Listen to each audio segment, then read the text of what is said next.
Hello friends, இந்த வீடியோவில் நம்ம நெட்ஃபிளிக்ஸ்ல தமிழ் டப்பிங்ல ஒரு பிரிட்டிஷ் கேங்ஸ்டர் படமாக வெளியான பீக்கி பைண்டர்ஸ் த இம்மோர்டல் மேன் படம் எப்படி இருக்குன்னு பார்க்க போறோம். இந்த படம் பீக்கி பைண்டர்ஸ் சீரிஸ் உடைய தொடர்ச்சியா டாமி ஷெல்பியோட கடைசி காலத்துல அவருடைய லைஃப்ல எந்த மாதிரியான நிகழ்வுகள் நடந்துச்சு அப்படின்றது சொல்ற ஒரு ஃபினாலே மூவியா இந்த படம் வெளியாயிருக்கு. பீக்கி பைண்டர்ஸ் சீரிஸ் நீங்க பார்க்காம ஸ்ட்ரெயிட்டா இந்த படத்தை பாத்தீங்க அப்படின்னா ஒரு கேரக்டர் கனெக்ட் அப்படின்றது இருக்காது. அது மட்டும் இல்லாம நிறைய ஸ்பாயிலர்ஸ் இந்த படத்துல இருக்கு அப்படின்னே சொல்லுவேன். சோ அந்த சீரிஸை நீங்க பார்த்துட்டு இந்த படத்தை பாத்தீங்க அப்படின்னா இந்த படம் வந்து ரொம்ப நல்லாவே உங்களுக்கு ஒர்க் அவுட் ஆகும். அந்த சீரிஸ் ஒரு தரமான ஒரு சீரிஸ் தான், நீங்க கண்டிப்பா அதை வந்து செக் பண்ணி பார்க்கலாம். இப்போ இந்த படத்துடைய கதை என்னன்னு பார்த்துடலாம். பீக்கி பைண்டர்ஸ் சீரிஸ்ல நடந்த நிகழ்வுகளை தொடர்ந்து வேர்ல்டு வார் 2 அப்ப இந்த படத்துடைய கதைகளும் நடக்கிறதா சித்தரிச்சிருக்காங்க.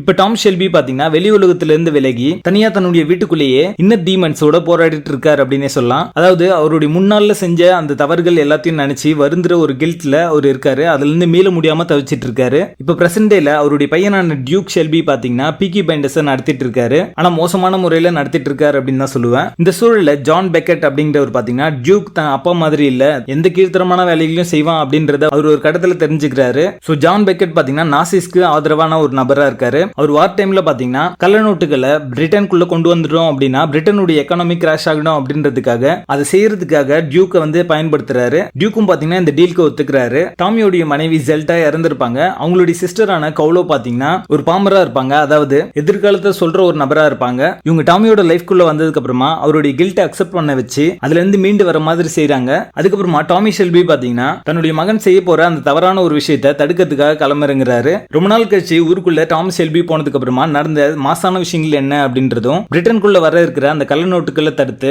தன்னுடைய மகனை நல்வழிப்படுத்தினாரா அப்படின்றத இந்த படத்துடைய கதையே. சிலியன் மர்ஃபி இந்த படத்துல ஒரு இன்டென்ஸான ஒரு ஆக்டிங் கொடுத்திருக்காரு. அவருடைய இன்னர் டீமன்ஸை ஃபைட் பண்ற அந்த சீக்வன்ஸா இருக்கட்டும், ரொம்ப நாள் கழிச்சு ஊருக்குள்ள வரும்போது ஒரு பார் சீக்வன்ஸ் ஒன்னு இருக்கும். அதுல வந்து மாசான ஒரு மேன்லினஸோட ஒரு போர்ட்ரேல் வந்து பண்ணிருப்பாரு. அந்த பாடி லாங்குவேஜ் ஆக்ஷன் எல்லாமே பாத்தீங்கன்னா ரொம்ப அத்தன்டிக்கா இருக்கும். அங்க இப்ப இருக்கிற ஜெனரேஷனுக்கு தான் யார் அப்படின்றத ஒரே சீன்ல ப்ரூவ் பண்ணுவாரு. அது பார்க்கிறதுக்கு மாசா இருக்கும். சோ இந்த மாதிரி மிக்ஸ்ட் எமோஷன்ஸ் எல்லாத்தையும் பாத்தீங்கன்னா ரொம்ப நல்லாவே வந்து கன்வே பண்ணிருக்காரு. அவர் தான் இந்த படத்துடைய பெரிய பலம் அப்படின்னே சொல்லலாம். அவருடைய ரோல் அப்படியே எடுத்துட்டீங்க அப்படின்னா இந்த படத்துல ஒண்ணுமே இல்ல. டிம் ரோத் பாத்தீங்கன்னா ஒரு டீசென்டான ஒரு வில்லன் கேரக்டர்ல ரொம்ப நல்லாவே நடிச்சிருப்பாரு. டிம் ரோத், சிலியன் மர்ஃபி இவங்க ரெண்டு பேரும் பாக்குற அந்த சீக்வன்ஸ்ல பாத்தீங்கன்னா ரெண்டு பேருக்கு ஒரு மியூச்சுவல் ரெஸ்பெக்ட் அப்படின்றது இருக்கிறது நம்மளால பார்க்க முடியும். அந்த கன்ஷாட் சீக்வன்ஸ்ல ரெபேக்கா ஃபெர்குசன், ஜெல்டா கவுலோ இந்த ரெண்டு ரோல்லையும் நடிச்சிருப்பாங்க. அதாவது அக்கா தங்கச்சி அப்படின்றதுனால பார்க்கிறதுக்கு ஒரே மாதிரி இருக்கிற ஒரு ரோல் தான். சோ இவங்க பாத்தீங்கன்னா இந்த படத்துக்கு இம்பார்ட்டன்டான ஒரு ரோல் அப்படின்னே சொல்லலாம். டாமி ஷெல்பி ஒரு கில்ட்ல இருக்கும்போது அதுல இருந்து மீட் எடுக்கிற ஒரு முக்கியமான ஒரு கேரக்டர் நடிச்சிருப்பாங்க. பட் இருந்தாலும் வந்து ஃபர்ஸ்ட் 45 மினிட்ஸ் அதுக்கே எடுத்துக்க வேணாம். அதுதான் இந்த படத்துடைய மைனஸாவே அமைஞ்சிருக்கு. சோ அந்த ஃபர்ஸ்ட் 45 மினிட்ஸ் பாத்தீங்கன்னா டிராகிங்கா இருக்கு அப்படின்னு தான் சொல்லுவேன். இருந்தாலுமே அந்த 45 மினிட்ஸ்ல தான் கேரக்டர் டெவலப்மெண்ட்டுமே ரொம்ப நல்லாவே பண்ணிருக்காங்க.